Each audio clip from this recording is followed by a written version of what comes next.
Is the misfire the fault of the ignition coil, the spark plug, or could it be the plug wires?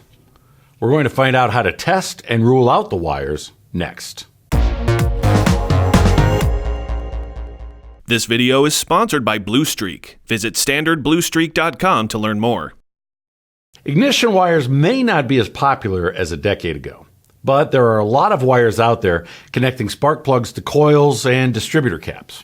Since they have to live under the hood, ignition wires are subjected to heat, oil, and vibration. They can fail and cause a misfire in code. Be sure to first visually inspect the wires and the engine. One of the most damaging elements under the hood is vibration. Excessive vibration can loosen the connection at the coil, plug, or distributor cap. This can increase the resistance and energy required to fire the spark plug and damage the spark plug. Look at the general condition of the engine and check for issues like vacuum leaks and even excessive carbon deposits. Also, look at how the coils and wires are mounted to the engine. Heat can burn wire insulation and boots.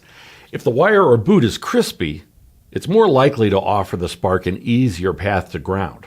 Look for missing heat shields and spark plug wires that were not properly routed past exhaust manifolds. Look at the wire to see if there's any damage due to rubbing against other engine parts. Abrasions to the outside of the wire insulation can cause sparks to jump, and impacts can crush and damage the wire inside the insulation. Make sure to inspect the motor and transmission mounts for excessive movement. Last, use an ohm meter with the leads attached to both connectors of the spark plug wire.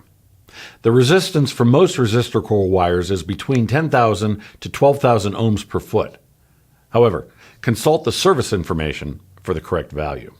By performing these easy checks, you can determine if the spark plug wires are the problem or if it's another component in the ignition system or on the engine.